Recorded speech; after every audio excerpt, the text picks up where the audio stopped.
that had rested on my soul and had been restored to myself. In the very hour in which everything in me was no against the times, I had found the yes to myself.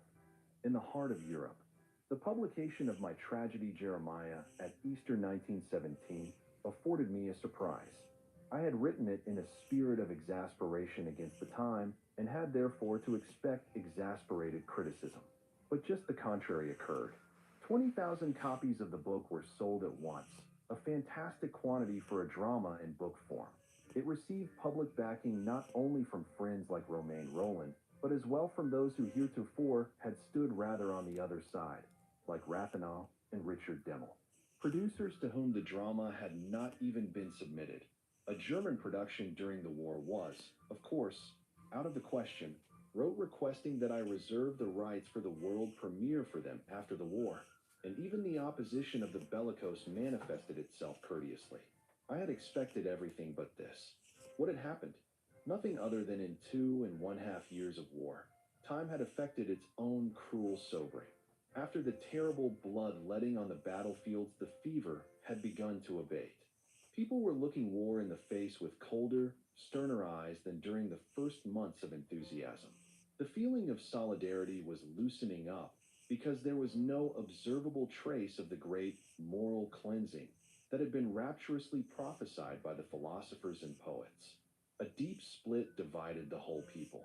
It seemed as if the country had divided into two quite different worlds, that of the fighters at the front who were suffering the most terrible privations, and the one of the stay-at-homes carefree, crowding the theaters and even profiting from the other's misery. Front and hinterland contrasted with each other in growing intensity. Insidiously and in many disguises, a repulsive system of graft had entered officialdom. It was well known that profitable contracts were to be had for cash or through knowing the right people. Peasants and laborers, already badly done in, were repeatedly driven back into the trenches. In consequence, everybody helped himself unscrupulously as far as was possible. The prices of necessities rose daily because of shameless middlemen. Foodstuffs became scarcer and phosphorescent above the gray morass of mass misery. Like a will-o'-the-wisp, fluttered the provocative luxury of the war profiteers. An embittered distrust gradually took hold of the population.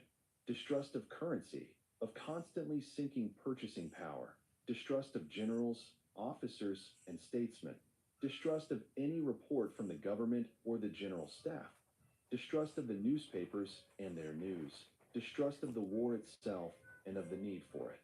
Hence, it was by no means the literary content of my book that caused its surprising success. I had merely uttered what others did not dare to say openly: hatred of war, distrust of victory. To express such sentiments in living, spoken words on the stage was, however, seemingly impossible. Demonstrations would have been unavoidable, and so I believe that I would have to forego seeing this first drama against war produced during wartime. Then, unexpectedly, I received a letter from the director of the Zurich Stadttheater offering to produce my Jeremiah forthwith and inviting me to attend the premiere. I had forgotten that there still was, just as in this second war, a small but precious bit of German earth that was blessed by the right to hold itself aloof, a democratic land where speech was still free and public opinion unclouded. Naturally, I assented immediately. My acceptance, to be sure, could be no more than academic, for it presupposed permission to leave my post and my country for a period. It proved lucky that each belligerent nation conducted a department, not known in this second war, under the name of cultural propaganda. To make clear the difference in the intellectual atmosphere between the First and Second World Wars, it becomes necessary to reiterate that the peoples, emperors, kings, who had matured in the traditions of humanity still cherished a subconscious shame about the war. One country after the other denied the charge of being or having been militaristic as an infamous slander. On the contrary, each one eagerly sought to show, to prove, to explain, to demonstrate that it was a nation of culture. In 1914, the world that elevated culture above force would have rejected slogans like sacro egoismo and Lebensraum as immoral, for it held nothing to be more urgent than the appreciation of contributions to universal intellectual attainment. Thus, neutral countries would be flooded with artistic offerings. Germany sent her orchestras under Furtwängler to Switzerland, to Holland, to Sweden, and Vienna its Philharmonic. The French organized exhibitions of paintings. Even poets, authors, and scholars were sent abroad, but not to glorify military deeds or to foster annexationist tendencies, but solely to attest by means of their works that the Germans were not barbarians, and that they produced not only flamethrowers or good poison gases, but also absolute values worthy of Europe. It should be remembered that the world conscience was still a courted power in the years from 1914 to 18. The artistically productive, the moral elements of a nation, still represented a force in the war which was respected for its influence. The nation still struggled to obtain human sympathy instead of employing inhuman terror as Germany did in 1939.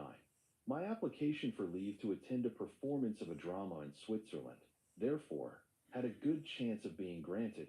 If difficulties were to arise, it would be only because it was an anti-war drama in which an Austrian, even though only in symbolic form, considers defeat as a possibility. I secured an appointment with the head of my department and made my request of him. To my great surprise, he immediately promised to give the necessary orders, adding this remarkable motivation: "You never were one of those stupid warmongers, thank heaven. Well, do your best abroad to bring the thing to an end at last." 4 days later, I had my leave and a passport to go abroad. I had been rather surprised to hear one of the highest officials of an Austrian ministry talk so freely in the middle of the war. But, unfamiliar with the mysteries of politics, I did not suspect in 1917 that under the new Emperor Karl, a movement in the upper circles of the government had got quietly underway to cut loose from the dictatorship of German militarism which was dragging Austria, inconsiderately and against her real will, in the tow of its wild expansionism. Our general staff hated Ludendorff's brutal domineering. Our foreign office resisted desperately the adoption of unrestricted submarine warfare, which was bound to make America our enemy. Even the people muttered about Prussian arrogance. For the time being, such utterances were expressed in a cautious undertone, in seemingly purposeless remarks. But in the next few days, I was to learn even more, and before anyone else, I ran unexpectedly close to one of the great political secrets of that time. It happened thus. On the trip to Switzerland, I stopped for 2 days in Salzburg, where I had bought a house with the intention of living there after the war. In this city, there was a small group of rigorously Catholic-minded men, 2 of whom were to play determining roles as chancellors in the post-war history of Austria, Heinrich Lammasch and Ignaz Seipel. The former was the most eminent teacher of public law of his day and had been chairman of the Peace Conference at The Hague. The other, Ignaz Seipel, a Catholic prelate of almost uncanny intelligence, was destined to take over the leadership of diminutive Austria after the collapse of the monarchy, and upon that occasion give proof of his distinguished political genius. Both were pronounced pacifists, Orthodox Catholics, fanatical old Austrians, and, as such, in deep-rooted opposition to German, Prussian, Protestant militarism, which they held to be incompatible with the traditional ideas of Austria and her Catholic mission.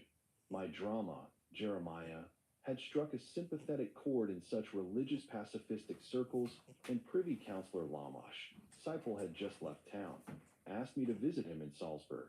The distinguished old scholar complimented me warmly on my book. It fulfilled our Austrian idea of conciliation, he said, and he hoped greatly that it would operate beyond its literary purpose. And to my astonishment, he confided to me, whom he had never seen before, with a frankness that testified to his intrinsic bravery, the secret that Austria stood at a decisive turning point. With the military elimination of Russia, there existed neither for Germany, if she would give up her aggressive tendencies, nor for Austria, a real obstacle to peace. The moment dare not be missed. If the pan-German clique in Germany continued to resist negotiations, Austria would have to take the initiative and act independently. He indicated that the young Emperor Karl had promised his support of their purposes. The result of his personal policy might very shortly become evident. All depended now on whether Austria could muster enough energy to put through a negotiated peace instead of the victorious peace, which the German military party demanded regardless of further sacrifices. At a pinch, they would have to go the limit. Austria would have to renounce its alliance in good time, before the German militarists dragged her down to catastrophe. Nobody can accuse us of a breach of faith, he said firmly and determinedly. More than 1 million of our men are dead. We have sacrificed and done enough. Now, no more human lives, not a single one for German world domination. It took my breath away. We had all thought those things privately many times, but none had had the courage to say in broad daylight. Let us renounce the Germans and their expansionist aims while there is time, because that would have been to betray our brother in arms. And here it was being uttered to me, practically a stranger, by one who enjoyed his emperor's confidence at home and the esteem of those abroad who knew his participation in the Hague Conference. He spoke with such calm and determination as to convince me that an Austrian separatist movement was no longer in the stage of preparation, but actually in train. It was a bold idea to bend Germany towards negotiations by a threat of a separate peace, or, in an emergency, to execute the threat. It was then, as history attests, the last and only possibility of saving the empire, the monarchy, and thus Europe. Alas, the manner of carrying it out was lacking in the determination that marked the original plan. Emperor Karl actually sent his wife's brother Prince Sixtus with a secret letter to Clemenceau for the purpose of sounding out the chances of peace and perhaps of taking initial steps, without a prior understanding with the court in Berlin. How this secret mission became known to Germany has not yet, I think, been fully revealed. Unfortunately, Emperor Karl was without the courage to declare his conviction publicly, be it that Germany, as some contend, threatened a military invasion of Austria, or that he as a Habsburg feared the odium of renouncing at the decisive moment an alliance made by Emperor Franz Joseph and sealed by so much blood. In any event, he did not call Lamache or Seipel to the post of prime minister, the only ones who, as Catholic internationalists, would from inner moral conviction have had the strength to take upon themselves the odium of deserting Germany, and this hesitation became his undoing. Both of them became prime ministers only of the mutilated Austrian Republic instead of the old Habsburg Empire. Yet nobody would have been better able to justify the seeming injustice before the world than this great and respected teacher of public law. If Lamache had openly threatened to break away, or had broken away, he would not only have preserved Austria, but would also have saved Germany from her innermost danger, her unbridled impulse to annex. Europe would be better off if the project which that wise and pious man then revealed to me had not been ruined by weakness and clumsiness. The next day, I traveled onward and crossed the Swiss frontier. It is hard to make intelligible what the transition from a walled-in and half-starved country at war to a neutral zone signified at that time. It took but a few minutes from one station to the other, but in the very second one was sensible of such a change as that of suddenly stepping from a closed, suffocating room into invigorating and snow-filled air, of something like a giddiness which trickled palpably from the brain through all one's nerves and senses. In the years that followed, whenever I passed this station, books, on my way out of Austria, that strange sensation of sudden relief flashed into my mind.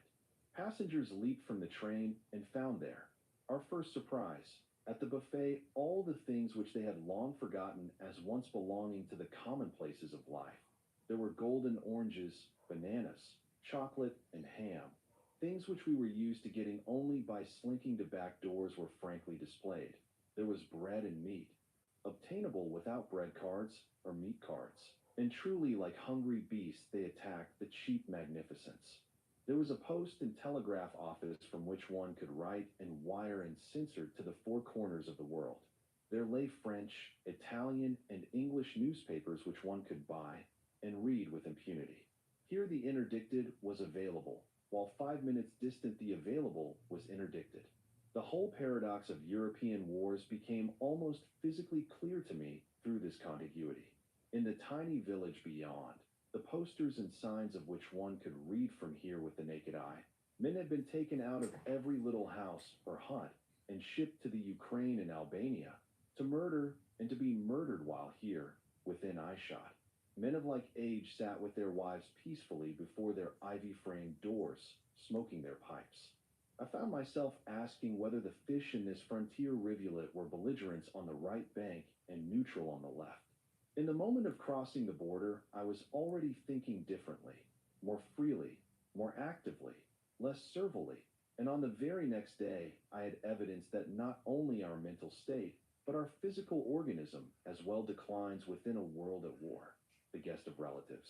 After dinner, I drank nonchalantly a cup of black coffee and smoked a Havana cigar when suddenly I became dizzy and experienced violent palpitations. After many months of ersatz supplies, my body and my nerves proved unequal to real coffee and real tobacco. The change from the abnormality of war to the normality of peace called for a corporal adjustment, too. That unsteadiness, that agreeable dizziness, carried over to the mental plane. Every tree struck me as more beautiful, every mountain boulder, every prospect as more gracious. For, inside a country at war, the rhythmical calm of a meadow appears to the gloomy eye to be insolent indifference on nature's part. Each purple sunset recalls spilled blood, while here, where peace reigned normally, the noble aloofness of nature had again become natural, and I loved Switzerland as I had never loved it before.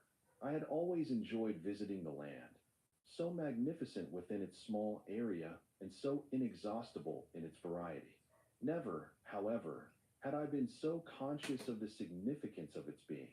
The Swiss idea of the meeting of nations on one spot without enmity, of elevating lingual and national differences to brotherhood by mutual respect and honestly realized democracy. What an example for the whole of harassment.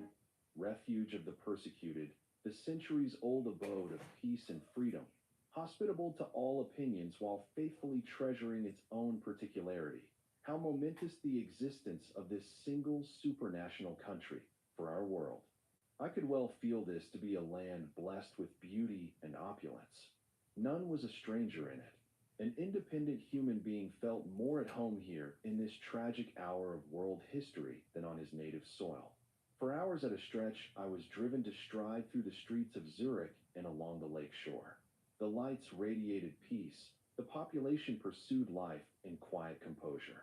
I seemed to sense that the walls did not shelter women lying sleepless abed for thoughts of their sons. I saw no wounded or mutilated, no young soldiers ready to be loaded into trains tomorrow or the next day. Here one felt more entitled to live, whereas in a country at war it had become embarrassing and almost an offense to be free of wounds. However, it was not discussions about my production nor meetings with my Swiss and other friends that seemed most urgent. I wanted above everything to see Roland who, I knew, could add to my firmness, clarity, and efficiency, and I wanted to thank him for what his encouragement and friendship had done for me in the days of bitter mental solitude. He was my first objective, so I proceeded to Geneva at once. We enemies found ourselves in a somewhat complicated situation. It goes without saying that the belligerent governments did not like their subjects to have personal intercourse with those of enemy nations in neutral territory. But no law forbade it, and there was no statute according to which a meeting was punishable. Only business intercourse, trading with the enemy. The equivalent of treason was forbidden so. In order not to arouse suspicion of the slightest infraction of this ban, we would refrain, on principle, from even offering each other cigarettes, for innumerable agents were undoubtedly constantly on watch. In order to overcome any thought of fear or guilt on our part, we international friends adopted a policy of complete candor. We used no pseudonyms or secret addresses in our correspondence. We did not meet furtively at night, but walked the streets and frequented the cafes together. Thus, immediately after arriving in Geneva, I told the hotel portier my name and asked for M. Romain Roland, just because it was better that the German or French intelligence bureau should be able to report who I was and whom I was visiting. For our part, it was out of the question for two old friends suddenly to avoid each other because they accidentally belonged to two different nations which accidentally were at war with each other. We felt no obligation to participate in an absurdity merely because the world behaved absurdly. At last, then, I was in his room. Almost it seemed to me to be the one in Paris. Here, too, stood the table and chair covered with books, magazines, letters, and papers spilled from the writing table. The unpretentious, monastic working surroundings were the emanation of his very being, and were the same wherever he might be. For a moment words failed me. We merely clasped hands. His was the first French hand I had touched in years. It was 3 years since I had spoken to a Frenchman, yet in that period Roland and I had approached each other more closely than ever. I spoke more intimately and frankly in the foreign language than I had with anyone at home. I was fully aware that the friend with whom I stood face to face was the most important man of this crucial hour, that in him the moral conscience of Europe was speaking. It was only now that I could survey all that he was doing and had done in his magnificent service to mutual understanding. Working night and day, always alone, without help, without a secretary, he kept in touch with all efforts everywhere, conducted a vast correspondence with people who asked for advice in matters of conscience, and wrote copiously in his diary every day.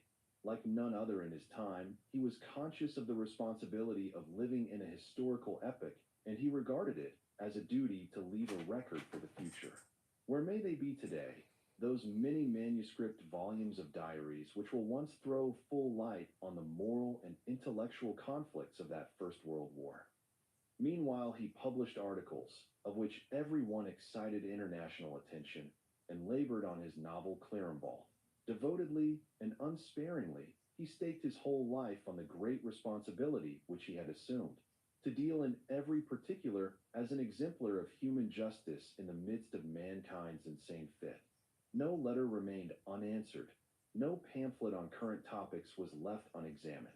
This feeble, delicate man, whose health was just then badly threatened, who could speak only in low tones and always struggled with a slight cough, who needed the protection of a shawl if he entered a corridor and had to rest after every rapid step, invoked powers which, under the strain of the claims made upon them, expanded unbelievably. Nothing agitated him, neither attack nor treachery. His outlook on the world in turmoil was fearless and direct.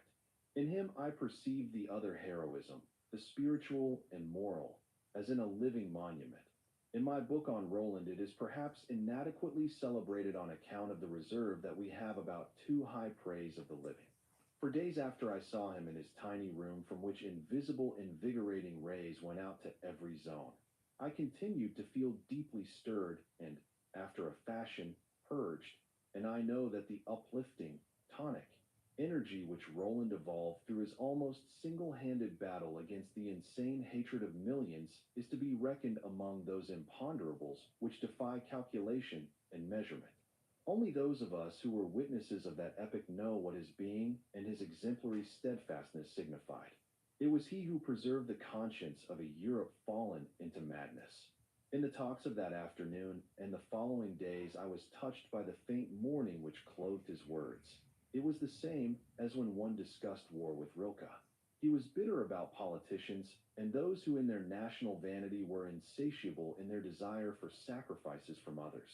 But all the while one felt his sympathy for the countless mass who suffered and died for a purpose they themselves did not comprehend and which, after all, was purposeless. He showed me Lenin's telegram imploring him to accompany him to Russia in that notorious sealed train because of the value of Roland's moral authority to his cause. But Roland remained firmly determined to align himself with no group, but to serve independently and alone the cause to which he had dedicated himself, the common cause. He demanded of none that they submit to his ideas, and likewise he withheld commitment to others. He wanted those who loved him to remain free themselves, and he wished to serve as an example in only one thing: how one can remain free and faithful to one's own conviction even against the whole world. On my first evening in Geneva, I met the little group of Frenchmen and other foreigners who were attached to two small independent newspapers, L'Office and Domaine, J. P. Jouve, René Arcos, Franz Mazariel. We became close friends with that quick elan with which only youth forms friendships. But we felt instinctively that we were on the threshold of an entirely new life. Most of our old associations had been vitiated by the patriotic delusion of our former colleagues.